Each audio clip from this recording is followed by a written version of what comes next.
Hi friends! If you don't remember me, my name is Sam. Many of you were probably in summer RE class with me last year.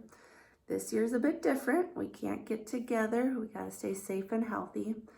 I know you miss church and your friends, and I miss seeing you all.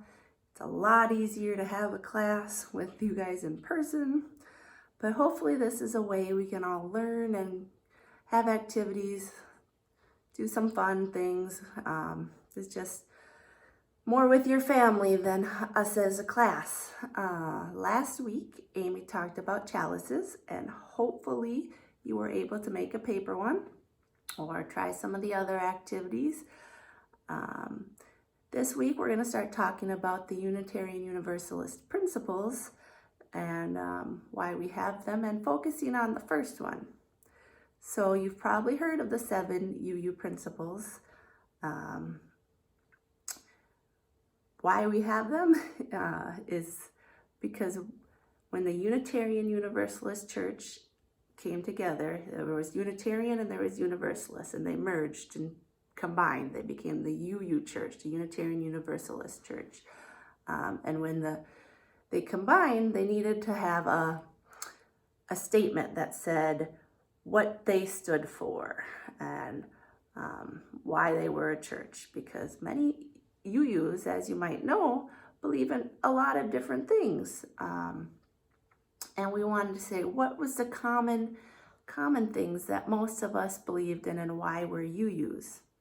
So it took quite a few years for them to write out something that made sense for everybody. But when they did, it became the 7 principles. So I'm going to read the principles as they're written, and then we'll go over them in a kid-friendly version, because some of the words are a little hard to understand. And then we're going to talk about the first one.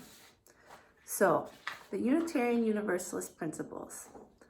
We, the member congregations of the Unitarian Universalist Association, covenant to affirm and promote the inherent worth and dignity of every person, justice, equity, and compassion in human relations, acceptance of one another and encouragement to spiritual growth in our congregations, a free and responsible search for truth and meaning, the right of conscience and use of the democratic process within our congregations and in society at large, the goal of world community with peace, liberty, and justice for all, and respect for the interdependent web of all existence of which we are a part. There's a lot of big words there, which is why we have a kid version, kid-friendly, which is hopefully easier to understand. So I wrote them out here, the UU principles. We believe each and every person is important. We believe all people should be treated fairly. In our congregations, our churches, all people are accepted and we learn together. We believe each person is free to search for what is true and right in life. Everyone deserves a vote about matters that concern them. We believe in working for a peaceful, fair, and free world. We believe in caring for our planet Earth and every living thing that shares it with us. So those are a little bit easier to understand, and maybe you don't quite know what they all mean, but that's what we're going to talk about in the next few weeks. Today we're going to talk about the first one. We believe each and every person is important. And you're probably like, well, duh, Sam, of course each and every person is important. Why do we even have to write that down? Well, not everybody treats everybody else as they're important. I'm sure you've seen it. You've maybe felt that. You might not have been treated well, and people may have made you feel like you're not important. And it's not a very nice feeling. It's easy to think that the people that you love and you know are important because they're right there with you. This principle states that everybody's important, even the people you don't know, even the people you don't like. It's hard sometimes to think someone who you don't like, who's maybe annoying or who's mean to you, is important as well. But if we remember that everybody is important, it might be easier to show people respect and kindness, and in turn, they might show it to you as well. That's what our church is about. If we tell people that we believe that everybody is important, then hopefully they can learn from us and why we believe everybody is important, and they will believe it too. So, yeah, everybody's important.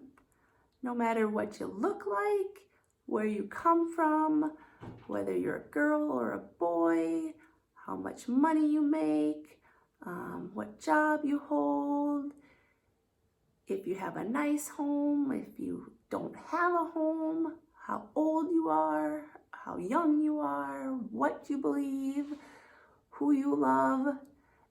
Every person is important. Every person is worthy of love, kindness, and respect. And that's what we believe here at the church. So we have some activities that you can do. I have a story you can read. Well, not read, but listen to. There's a link to a YouTube read aloud book for accepting and valuing each person.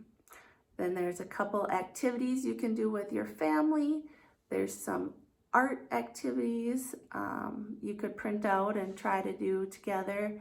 And Chantel has done a tutorial on making a paper basket that you can try as well. Hopefully you got those materials. So again, remember, as you use, we believe certain things, and one of them is that every person is important. Say it with me. Every person is important. All right, I'll see you next week.